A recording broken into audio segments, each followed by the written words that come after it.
So you're trying to tell me that one of the victims who was shot at the Bondi Beach shooting is one of Israel's top propagandists, who just so happened to be there and October 7th and survived them both. Meet Arsen Ostrovsky, a lawyer who resides in both Australia and in Israel, who just so happened to be at the Bondi Beach shooting and was shot in the head, but managed to survive his wounds.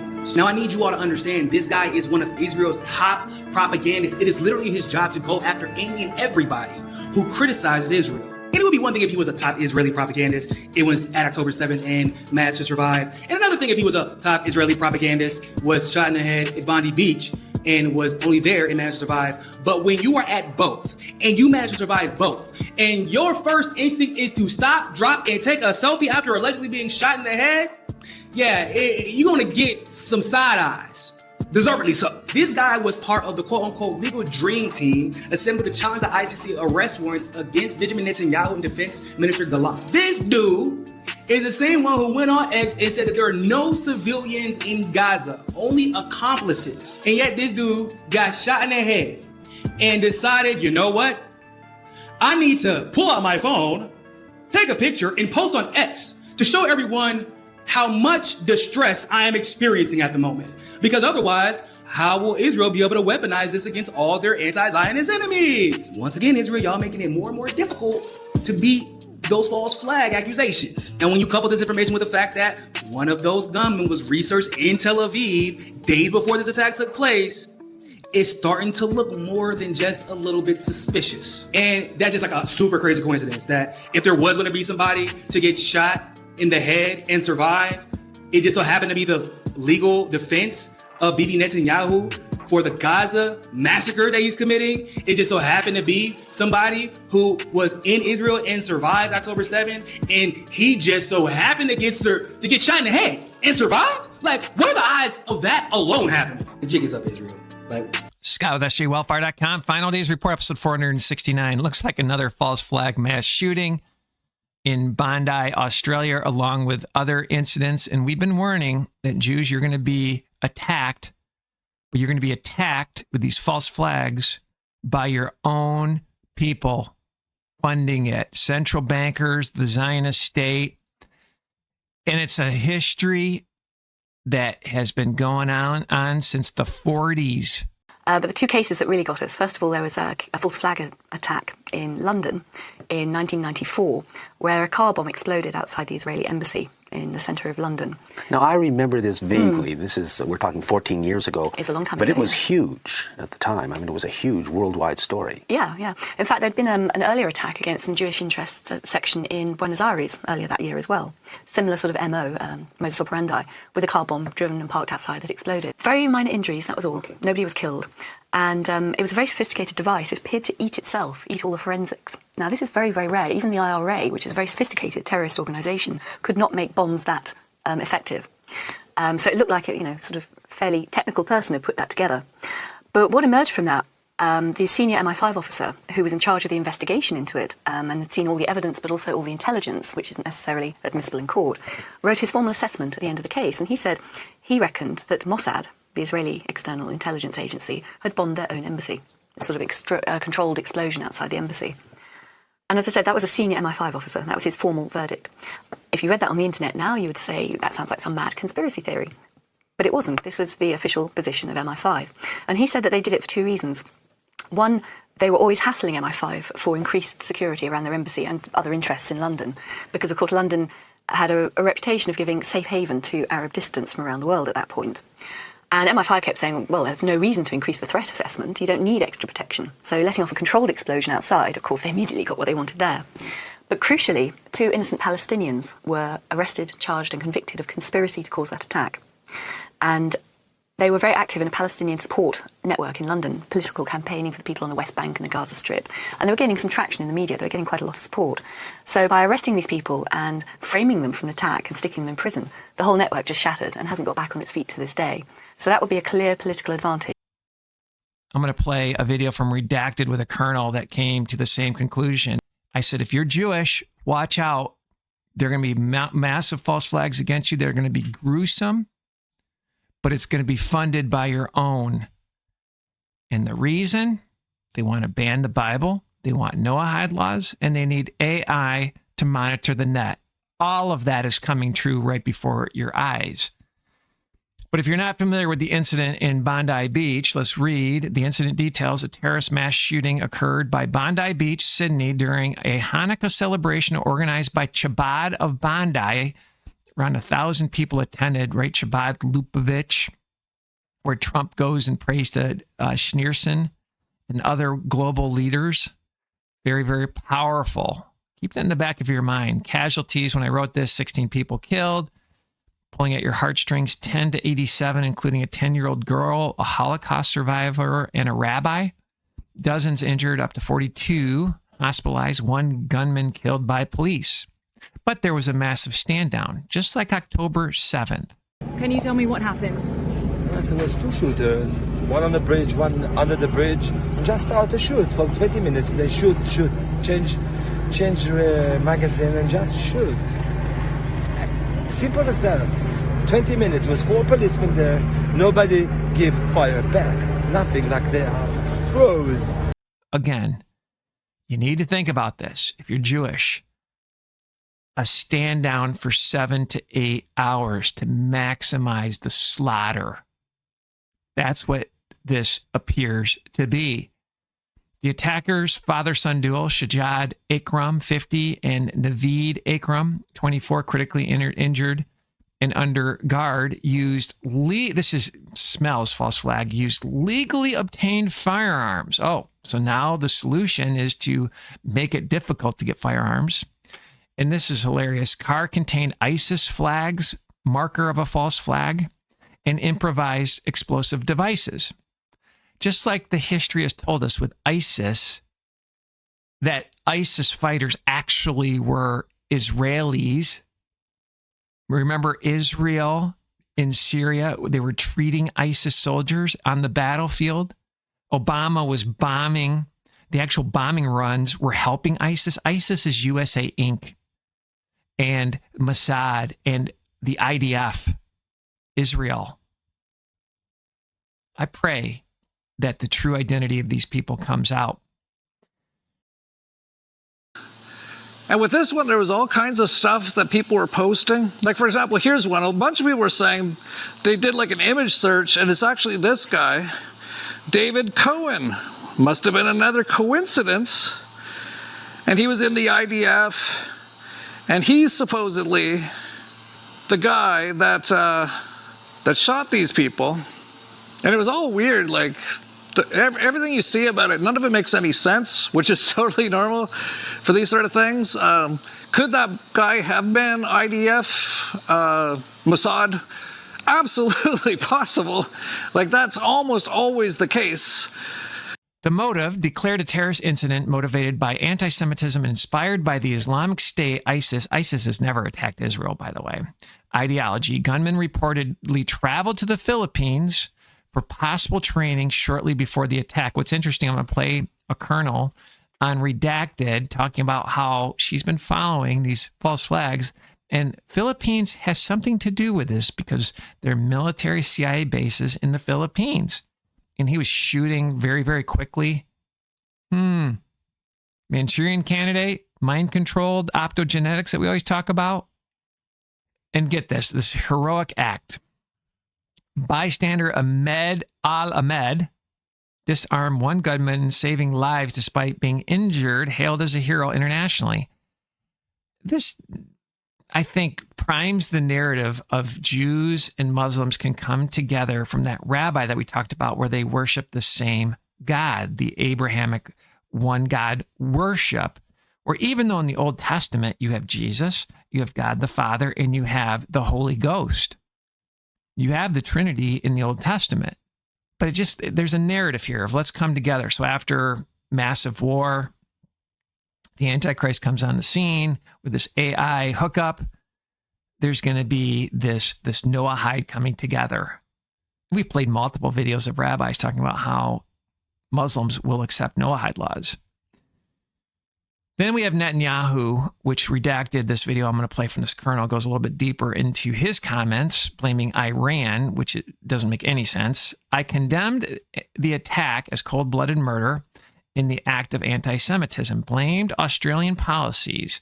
That's funny, blaming Australian policies, the recognition of the Palestinian statehood. No, the ISIS shooters, supposedly, from what we're told, would be happy what Australia did. Claimed he warned the Prime Minister of Australia in August that such policies would reward terrorism and encourage Jew hatred. Now, not the genocide that's happening in Gaza. See, it doesn't make sense. This screams narrative control. And we're going to show how this primes social media AI monitoring. That is one thing Redacted did not cover. There's two goals.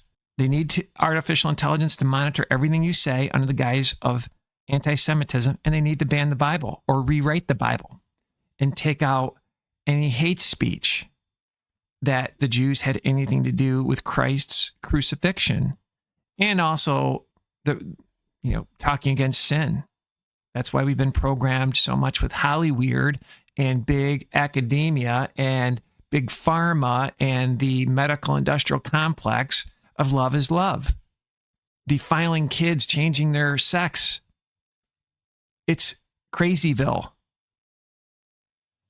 The Australian response, the Prime Minister of Australia called it an act of pure evil and anti-Semitism, rejected any link to the Palestinian policy, though vowed stronger gun law reforms and resources to combat anti-Semitism. But once you realize this is probably a false flag from the Israeli government, central bankers funding this, when you look at the telltale signs of a false flag, you start to go, And during this redacted video, they basically said, Jews, your biggest enemy are the Zionists, the Israeli government. And I'm going to throw in the central bankers from the dream that I had. Final Days Report 289. This is a Watchman end of days ministry. If the Watchman does not blow the trumpet, the blood's back on his head. And I had a dream, a Jewish central banker basically was funding the slaughter of Jews. We have October 7th and the stand down, told by famous rabbis, former IDF leaders, former IDF soldiers that sat on the wall, spy that Trump pardoned, his helicopter pilot buddies told to stand down. I mean, it's right in front of you. Why? Control free speech. Ban the Bible. Just some of the videos, 289, 319, 340, Final Days Report. Check some of those out. And I've probably done 10 others. Beyond this AI surveillance state that they're building, and a poll in every city, and pushing Noahide laws, this fake millennial reign that's coming, that people will sign up for. You also have this urgency for Jews to move back to Israel. I'm going to play a quick video that I thought was interesting. So if you terrorize Jews, where are they going to feel safe? And the second video I'm going to play talks about the Greater Israel program, where Netanyahu is basically warning Australians that Arabs are your enemies. But you need to ask the question, why the open borders in Western nations? It's a playbook. We've identified within this ministry who funded it, how it was allowed. It was a plan, order out of chaos. Expect big false flags, my friends. We just watched a clip where Nick Fuentes says, get the blank out of here. He wants us out. He wants the Jewish people out of America. Now, people like you and I, we actually believe that the Jewish people are being called home to the homeland. We believe that the greatest project of the Jewish people in 2,000 years is the ingathering of the exiles. We've been working for years to help Jewish people consider leaving America and to come to the land of Israel. So isn't Nick Fuentes, in a sense, an unpleasant, but in some ways a welcome change? Isn't he a guy who is out there saying, you don't belong here anymore? You don't belong here anymore. He says he says that was fun. It was fun to be with you, but we're done. You got to go to your homeland. Is he basically a voice of God? Is he a messenger that's saying to people, okay, the American Jewish Project is over. It had its peak. It was great. And at its peak, it did many great things for the world. It created world stability. It helped the economy of the world through America. It also helped buttress the Jewish state for a while. But now Israel doesn't need it. It doesn't need American help anymore. And the American Jewish Project is now at its, it's already on the other side of the peak. It's already in its downward spiral. And he says he's helping it out. He's saying, get out. A lot of Jews are like, we have to fight the Fuenteses. We have to fight the Tucker Carlsons. We have to fight for the truth. No, at a certain point, I don't know if you remember, when the Jews came after the spies, and they had this terrible sin where they spoke against the land of Israel. And Moses said, none of you are going to enter. The next day they woke up and said, let's go fight and win. And Moses said, God is not with you. And there was a terrible loss. This is not a fight that we're going to win. We're not going to win this fight of we should stay in America because the rights and the principles that America was founded upon of equality, that's not going to win. The message here is that it's time to come home. They hate Israel. Let me tell you, they hate Jews. Let me tell you, they also hate Australia. Yeah. They burn our flag, but they'll burn your flag, and they'll burn you. Yeah. So understand that they're against our common civilization. Looking at the shooting in Australia, we always have to ask ourselves, who benefits? I can tell you that it's showing the Muslim world. They're trying so hard to push this Muslim extremist narrative when the one hero that jumped on the shooter with no regards for his personal safety was in fact a Muslim man named Ahmed. Anyways, just after the shooting happened, as if it was time, you got the Israel Prime Minister blaming Iran to give himself an excuse to complete his carnage of the Middle East. This guy is now asking for harsher sanctions against anti-Semitism while still conducting a genocide that we're all witnessing in high definition. It's pretty unreal if you think about it. Now let's go back in time for a second and look at 9/11. Do you think the Muslim world benefited from these attacks? The whole place is torn apart. Even the Israeli Prime Minister said that they benefited the most from 9/11. And what do we get? More surveillance, more division, and more troubles at the airport. In the end, the only people who benefit from terror attacks are the demonic elite that plans them and couldn't give a damn about race or religion. They use race and religion to keep us divided while slowly putting us into this AI surveillance system. I'm sorry, but we're not falling for this one. Let's play more false flag evidence from Redacted.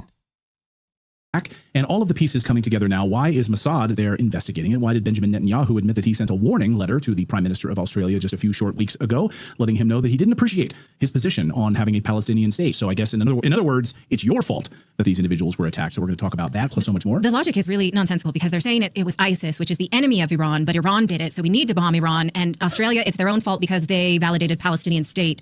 I really don't get it. Maybe we can have some guests break it down because, I feel like all I have to do is shout, well, anti-Semitism. So stand down on all of that. And then we're not supposed to make those connections. But we're still going to try because I don't want war. I don't think most people do. We're also going to talk about how false flags work. We're going to continue to talk about that. Watching NATO's strategy of tension plan unfolding right before our eyes. 2 potential false flag attacks over the weekend. One on Bondi Beach in Australia, killing 16 people. It was 15, now it's been updated to 16. One in Rhode Island at Brown University, where 2 students were killed, both reportedly targeting Jews specifically. And now Israel's intelligence service Mossad is now on the scene in Sydney, Australia as part of this investigation. Why? Well, Colonel Roxanne Towner-Watkins posted this a short time ago. Now you know why Mossad is on the scene. It's to deploy a narrative that exactly corresponds to the worldwide deployment of anti-Semitic teams to control anti-Semitism. You require attacks to justify the deployment. Expect more. And we are. And Colonel Towner-Watkins joins us here on the show. It seems like maybe Candace Owens was right on this a few weeks ago. She said, put a pin in this tweet, that there are seemingly a number of false flag attacks scheduled for the second week of December. So it seems like everything is going according to plan. Colonel, great to see you. Great to see you too. Thanks for having me on. So is this part of a broader strategy, or is this simply 2 individuals, a father-son team, who just happen to want to take out a Hanukkah celebration? So obviously, over the years that I've been studying these false flags, I have some indicators. And the first thing Natalie's already pointed out, the initial narratives make no sense. If you actually dig into them, not just listen to them and accept them as gospel, the Australia recognizing Palestine as a state would engender Arabs to Australia. And yet, exactly, there's over 145 countries that have recognized Palestine as a state. And there is literally no correlation to having done that and having terror attacks. So the comment by Bibi Netanyahu is completely out of context, but it fits into a narrative to justify the slaughter of these people.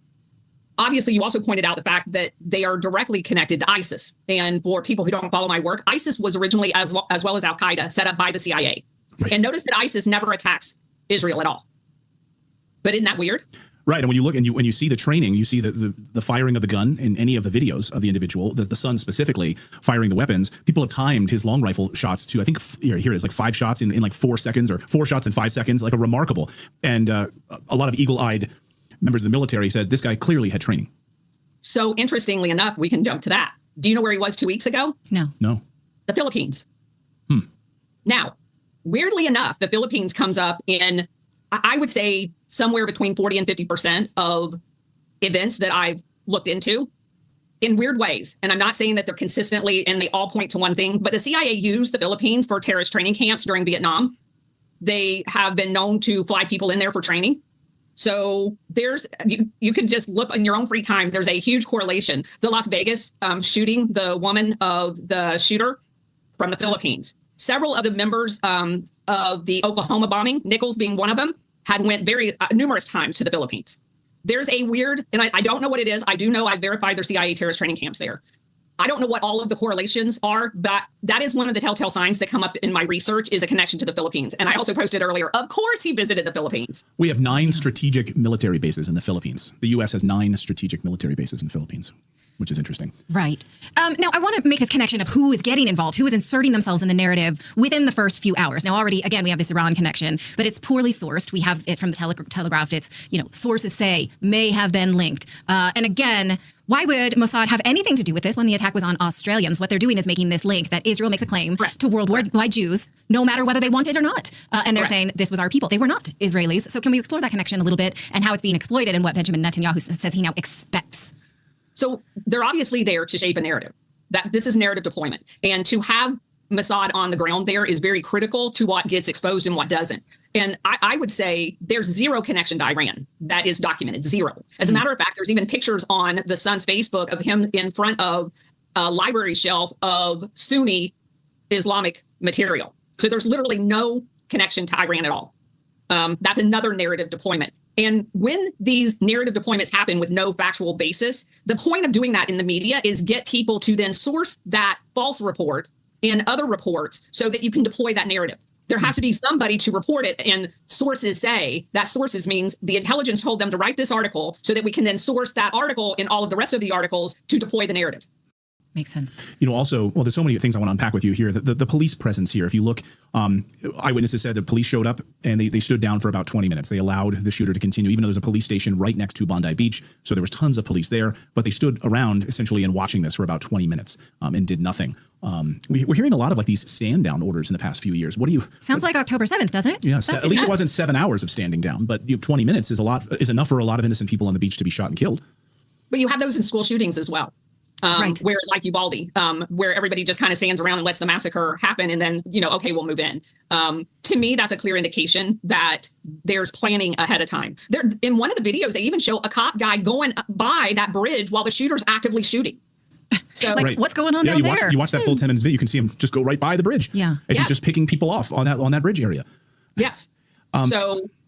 Go ahead. It's just remarkable to me. And it's amazing what you point out about Iran. Almost immediately, Benjamin Netanyahu says Iran. And all of this coincides with what has unfolded at Brown University, targeting Jews there, reportedly. And then also, I found this very curious. We suddenly have this announcement about the New Year's Day or the New Year's Eve bombing in New Orleans. Do I have that correct? So. And they make the announcement that they were pro-Palestinian individuals who carried this out. So it took almost a year to get this. But it all comes out almost on the exact same day. It just seems odd. Very narrative driven. What would you say? That's what I look for. I'm sorry. What would you say to someone who says, oh, no, Israel needs to get involved because of the Five Eyes Agreement and because Israel's the only one who is going to speak out on and protect Jews? And I say, oh, well, that's interesting because October 7th, not to mention the attacks from the Zionists in the 40s on global Jews. So what would you say to that? Like, oh, no, they are going to do right by global Jews. They need to be the ones in charge here. Well, history doesn't bear that out, obviously. I'll give you an example. The recent today multiple tweets or post on X of Laura Loomer and her insistence that we need to recreate the JDL, the Jewish Defense League. If anybody knows that history, the JDL was a terrorist organization that was caught multiple times. Like in one case in Philadelphia, they were dressing up and hosting a Nazi parade under a false name when the guy's name that did it was actually Mordecai Levy. And so they deploy these narratives, and there's way too many to name in just a news segment, but there's multiple occurrences where and I said to Clayton before we went on the air, when you have to actually create anti-Semitic events, you don't actually have anti-Semitism. Because if anti-Semitism was so prevalent, you wouldn't have to create events to claim they're anti-Semitic. And yet throughout history from 1948 till today, there you see a perpetual wave of false portrayal of Jewish people pretending to be something other than Jewish people in order to trigger an attack on the Jewish people so they can claim anti-Semitism. But what you're saying, go ahead, David. I was just going to say real quick, it's like a mass Jussie Smollett situation. Yes. But this means, if it's correct, and I believe you, that Jewish people are at risk from the Jewish state, that they are constant bait. So obviously everybody knows there's a difference between Zionists and Jewish people. Yes.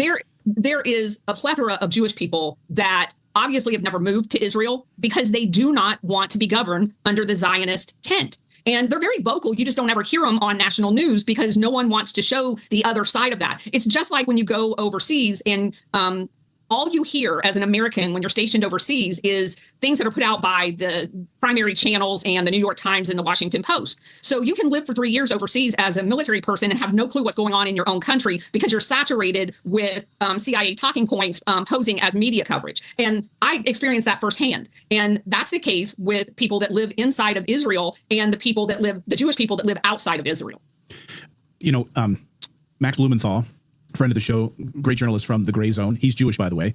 I guess they call him a self-loathing Jew because he tells the facts. But nevertheless, he reported back in February of this year about these paid actors that the Israeli government was investigating for carrying out, quote unquote, anti-Semitic attacks or threats against Jewish institutions and other things like that.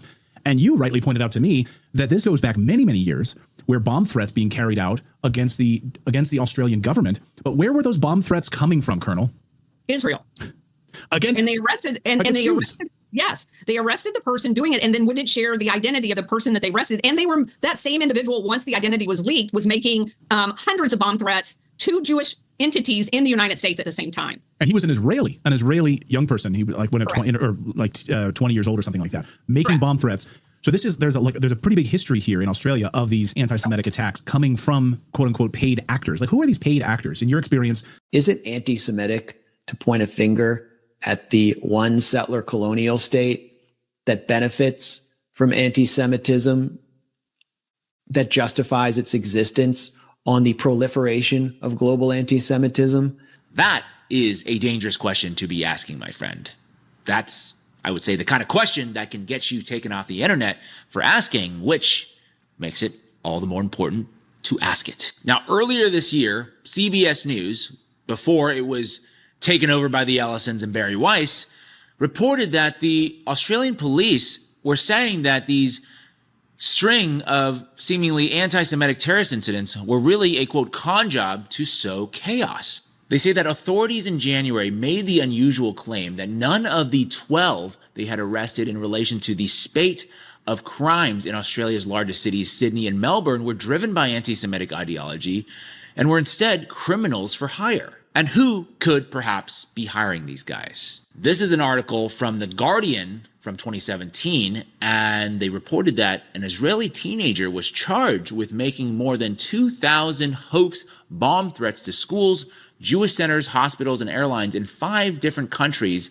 alleged to have been behind 591 bomb threats against schools in Australia, Victoria police have confirmed. The 18-year-old is alleged to have robocalled schools in Victoria, Queensland, New South Wales, and the Australian Capital Territory in January of 2016. This is real, undisputed reporting that Israelis are maybe potentially pulling a little bit of a Jussie Smollett, if I may. The BBC also reported earlier this year that Australia's federal police have said that they are investigating whether overseas actors or individuals are paying local criminals to carry out anti-Semitic crimes in the country.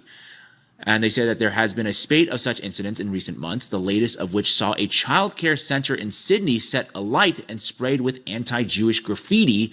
Luckily, no one was injured in that particular incident. Studying and reporting on Operation Gladio and these like terrorists stay behind armies. It's all theater, but who are these people? They function in normal language. They function as intelligence assets as opposed to agents. And so the CIA is notorious for having assets perform functions that they can then blame on the people that they want. And the best example, and probably the most notorious that everybody remembers, is Barry Sill flying the drugs into the United States and rolling the bell of cocaine out on the tarmac and taking a quick picture of it, putting it back on and taking off, and then blaming the Nicaraguan government for being the drug traffickers. So these people that they use as assets as opposed to paid agents on their payroll perform all of these functions. So they had, like in Gladio in Italy, they literally had infiltrated the workers' union that had set itself up as the Red Brigade, as quote unquote communists. And then this brigade, the actual Gladio operators, dressed like they did with their little communist armbands and perpetrated bomb explosions in train stations and banks, killing a lot of people. And the government kept blaming it on the Red Brigade when in fact it was their Gladio operators the entire time. This is a known tactic that governments use to ensure their people seek the government for safety as opposed to being independent themselves. So, I can see that this looks very formulaic as somebody who studies the media representation of events that usually end up to be a lie. But I'm always like, maybe it's because I see everything like this that it looks like that. So is there any possibility, like let's sort of say, is there anything in the media reports that we can say maybe? Is there anything that we're not seeing because we are so matrix minded? Yeah, can we pretend that Natalie's just a random Fox News viewer at the moment or a random CNN viewer and just engulfing this media narrative? So from my perspective, I'm probably as jaded as Natalie is at this point when it comes to the media, only because I have done the research and know that a large percentage of the media are assets on behalf of intelligence agencies. And it's been documented, it was in congressional testimonies in the 1970s, that all of the major networks, ABC at one point was basically owned by a front of the CIA, the Washington Post, the New York Times, they have people that function as a reporter and be fed approved articles, and all they do is slap their name on it. As a matter of fact, the guy that exposed it in Europe, whose name I don't remember, in Germany, they assassinated him. He wrote a book about it. This is just a known tactic. So I don't use mainstream media for any of my research at all. I do. I'll go back, like I was just doing. I'm reading a book now about the mafia and the savings and loan debacle. I'll go back and read what the New York Times and Washington Post was saying, as opposed to what the Houston, I think it was the Tribune that had the editor that was breaking all of the mafia and CIA connections to the savings and loan failure. And they're night and day. One guy's actually on the ground writing, and not a single other mainstream media. It was not on news anywhere on mainstream television. And he's breaking story after story of the connections of the mafia and the CIA to the savings and loan debacle. And you would not even know it existed until about 10 years later. Well, it's like the incredible work of Bob Woodward and Carl Bernstein. Bob Woodward, CIA asset, who just magically managed to get all of this information about Nixon. It's remarkable how this works. So yes, trusting the mainstream media. You're referencing, of course, Operation Mockingbird, which is alive and well today. They're just now on the payroll and they're just on television. Just put Mike Pompeo on TV and give us the CIA narrative rather than hiding them in newsrooms. Or Brennan. Yeah, or James Clapper, John Brennan, all of these clowns that are now on TV and making money. Any final thoughts on this, Colonel? I mean, we're watching this unfold. What do you expect? How do the narratives of like these false flags usually play out over the next few days in your experience? Well, what I'm watching is something brand new happen. In the past, they could get away with these narratives for 30 years.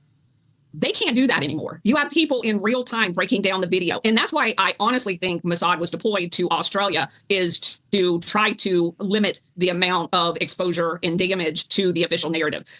It's amazing to me that all of this information, you mentioned Max Blumenthal, God bless him, because he's one of the, I don't share all of his opinions, but his investigative reporting is second to none.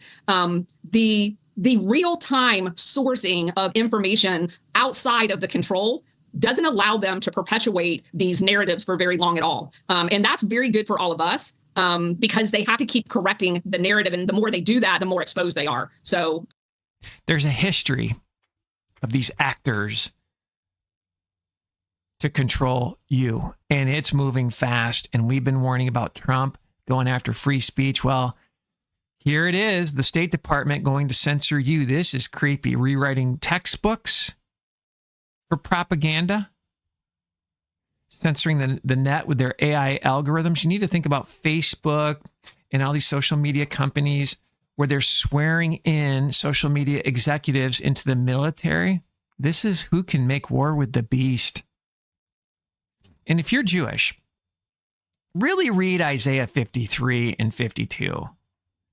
You need to get saved because your own state and these central bankers are coming after you.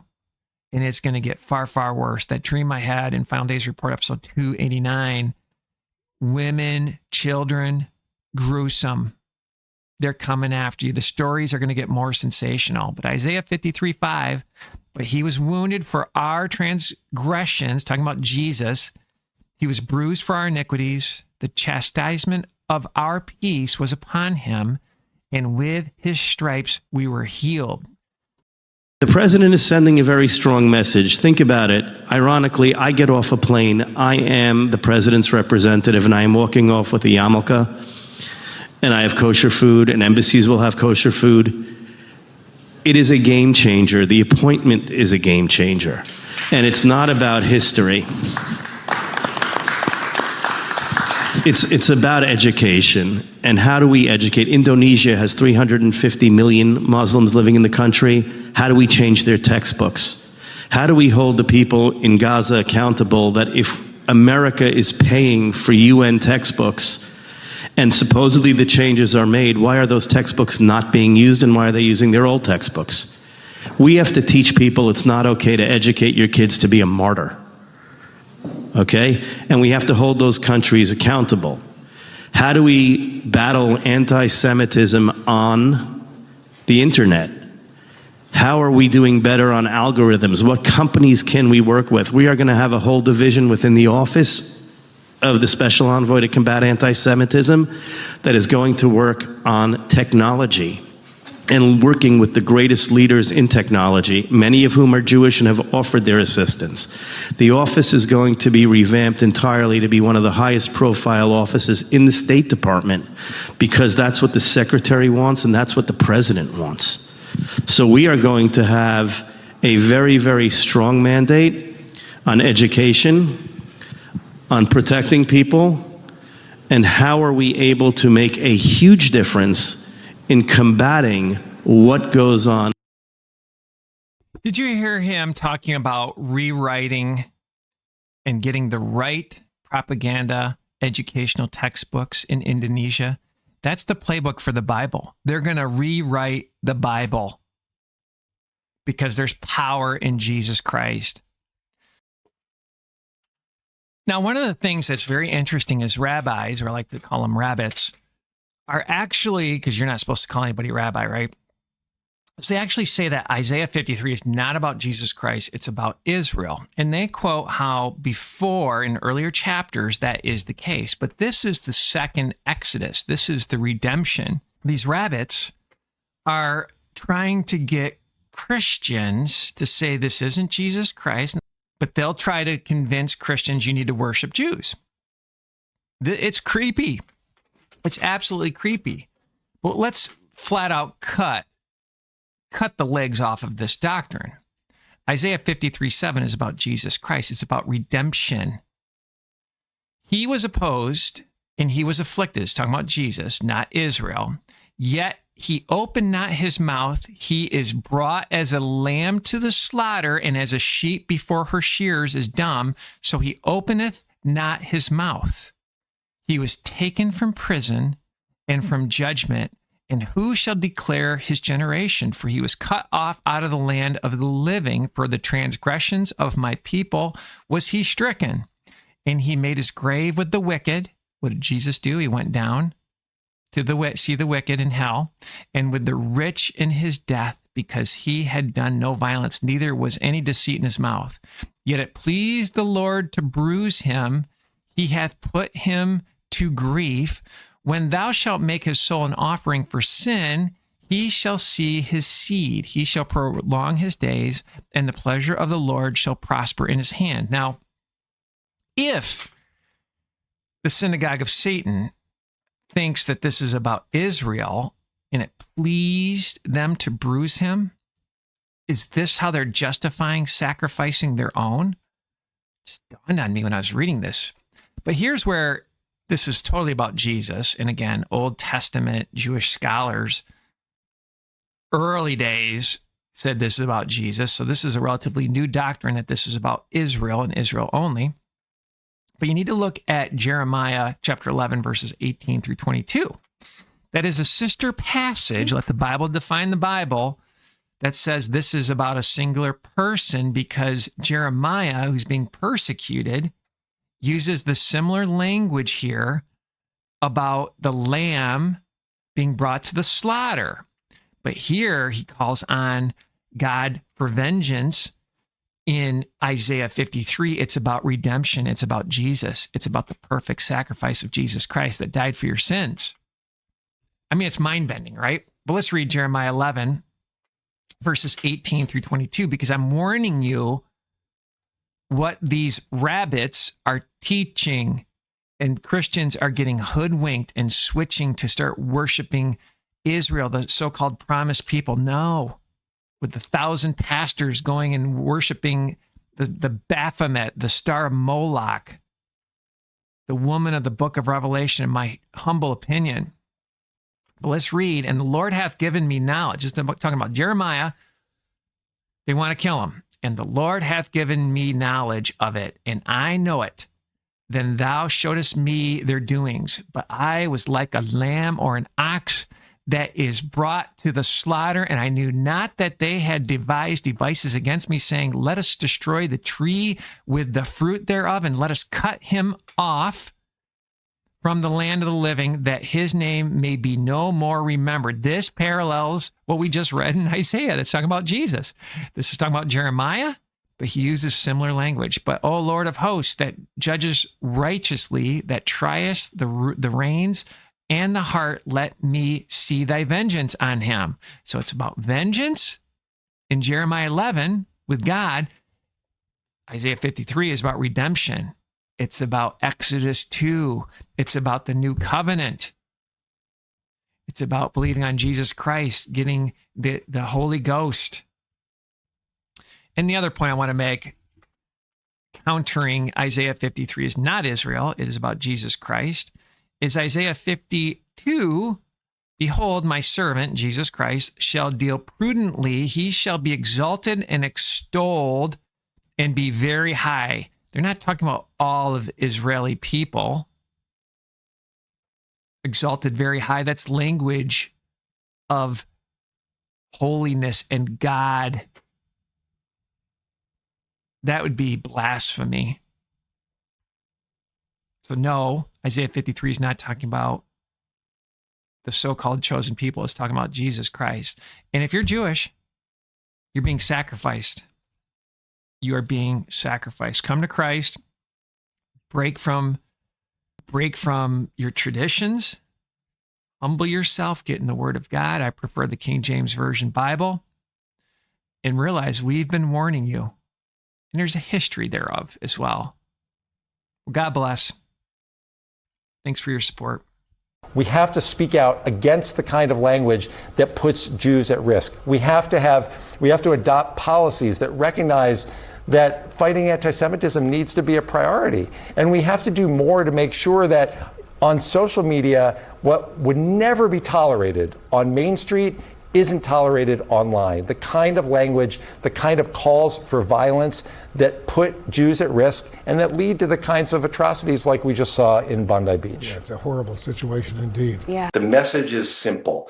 Please listen to us when we tell you that the attacks against the Jewish community in word and in social media can and have led to violence, and that we all have to stand together to stop that from happening. Because when you see this kind of anti-Semitism on the rise and the violent, deadly attacks like this, it is not just an attack on the Jewish community, it's an attack on society and on democracy. We all have a stake in stopping this right now, but it's only going to happen if bold action is taken around the world, all of us standing together. On est censé croire que cet homme est une victime touchée à la tête.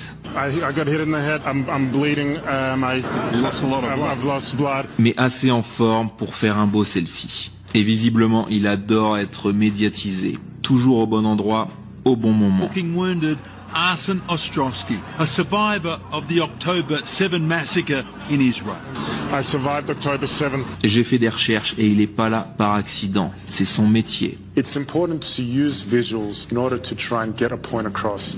I'll give an example here. Arsène est un ingénieur de narratif. Every action must have a goal. It must have a compelling story to tell. Il le dit lui-même, ses actions ont un but précis. Fight anti-Semitism, to fight this bloodthirsty, ravaging hatred. That's why I'm here. Le message doit être émotionnel et surtout pas ennuyeux. You don't want to be dull and boring. No one's going to read that. Effectivement, avec sa mise en scène, on s'ennuie pas. La veille, on prépare le terrain avec Erika, le 13 décembre. Charlie and I have always been very clear on our stance. Israel, Jewish people. Une opération sous faux drapeau, c'est quand on te dit qui regarder, quoi ressentir et quoi penser. How could you hate the Jewish people? Avant même que tu aies le temps de réfléchir. Our daughter was killed because of anti-Semitism. Pour conditionner émotionnellement le spectateur, faire monter la tension. Le 14, attaque terroriste, le choc, l'urgence morale. We do not sit by and let these killers kill us. Everything must change from today. Et on propose de nouvelles lois pour un changement radical. Laws need to be passed. Au nom de la sécurité, on vous enlève encore des libertés. Anti-Semitism is the biggest threat. Tout a été orchestré, comme d'habitude. We have an incredible array of possibilities of creating foreign companies that have no way being traced back to Israel, shell companies over shell companies who affect the supply chain to our favor. We create a pretend world. We are a global production company. We write the screenplay. We're the directors. We're the producers. We're the main actors. The world is our stage.